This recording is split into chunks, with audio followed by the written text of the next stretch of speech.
The gang culture has been prevalent in Belize City since the early 1990s, and every year a new set of gang members are regenerated when young children as young as 11 years old are recruited into gangs.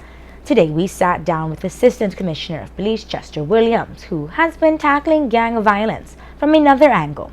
In July of last year, Williams started gang mediation programs with the objective of listening to young recruits and trying to break the gang cycle. And we do intervention. We have forced intervention, that is when we actually bring them in. And we have voluntary mediation, that is when the parties come and they request mediation. And we have many of those at times. If one of the different gang groups would discover that another gang group is after them, they would come and say, Mr. Williams, or they would call Ms. Finnegan, this is happening, that is happening, could you call a meeting between us? And we do it, we facilitate the meeting for them. And it is always useful, and I am happy to see that we have reached that stage that they have learned to trust us to the extent that they are now asking us to intervene when they're having issues. And that just goes to show that some of these people do want to change. And like I have always said, we do not expect to change everybody from these efforts that we're doing. But if we can change one or two person, it is an achievement. And because it will also save one or two lives. When I first came to Belize in July of last year, it was a part of our strategy to be able to combat the gang situation, and particularly the gang flare-ups on Southside Belize City. And so initially it was myself, Ms. Finnegan, and Ms. Ann Palasa and Mr. Douglas Hyde who were engaged in these discussions with the different gang groups. But you would know that Ms. Ann Palasa is a very busy person, and she had other things, other engagements, and so eventually it boils down to myself, Ms. Finnegan, and Douglas Hyde. And there are instances when only myself and Ms. Finnegan would sit in mediations, because at the end of the day, when you do interventions or mediation, it is important that the parties to the session would agree to the persons who would mediate or intervene between them, because that level of trust and confidence must exist in order for them to be able to open to you and basically tell you what their problems are. We know that it is not easy for these young men to open up to police officers, because after all, in most cases they see us as their enemies. And one of our things that we have been trying to put to them is that, yes, that may have been a thing of the past, but we are now in a new era, and we want to turn that old page and see how we can develop ways and means by which we can come to trust each other to some extent.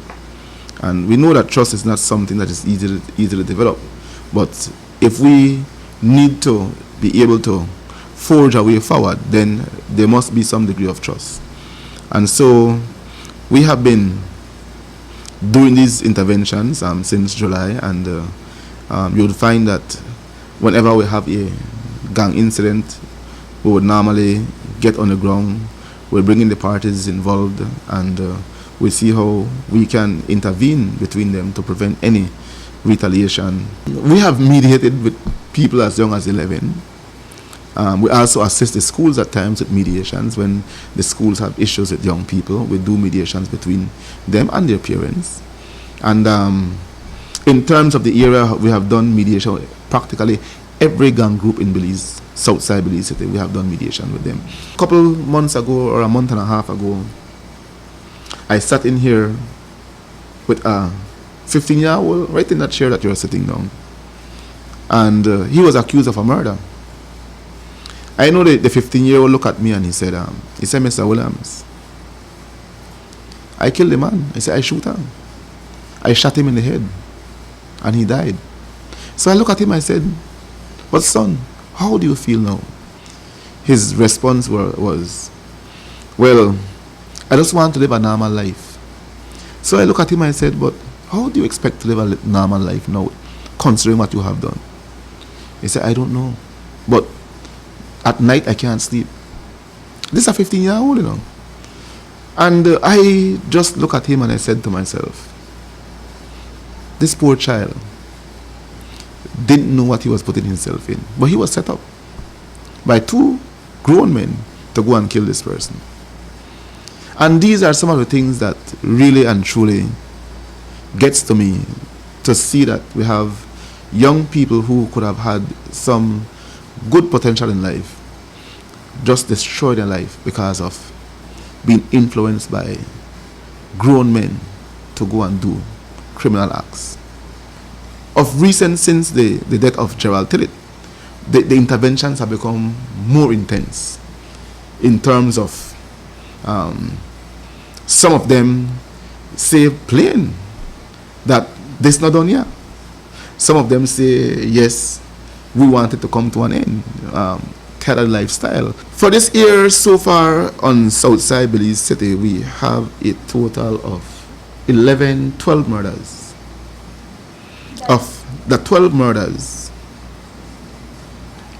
more than half is gang related. I think of the 12, only 3 is not gang related. Gang violence continues to be the number one cause of death on Southside Belize City. As he elaborated on the frustrations that both the police and the youth encounter in the interventions, Williams also spoke on various solutions to rescue youth from gang recruitment, emphasizing that the strongest role needs to be eliminating stigma from the society. When you speak to them, some of them, they always echo the sentiment that, they want out. And once you have caught up, the most difficult thing is to get out. Because when you get out, others out there still see you as being a part of. So the stigmatization by the public and by other gangs is basically what have some of them still involved in gang activities today. And what some of them normally ask for is to see how we can assist them in relocating somewhere else, out of Belize City. But what happens when they go out of Belize City? The minute someone see them in a neighborhood in another part of the country, they call the police. And the police come, the police begin to harass them. So, no care where they move, society does not give them a chance to be able to show that, they really do want to change. And I think that is one area where we truly need to improve as a society. Because if we continue to stigmatize them, if we continue to target them, if we continue to treat them like animals and treat them like criminals, then they will behave that way. But if we can embrace them and show them love and affection in some regard, then they may change. When you look on social media and you listen to people out in the public, everyone's saying the government, the government, the government, the government, the government. The government is not and cannot be the answer to our problems. Cannot and would never be the answer to our problems. The government, yes, may have a role to play, but the government cannot play the major role. People spoke of government providing employment for them. The government cannot employ everybody in the society. If the government employ everyone in the society, where will the money come from to pay them? Cannot. So the private sector must play a role. See how we can put in place systems to be able to employ some of them. I see, for example, the Civic Center being built. That's a very huge contract.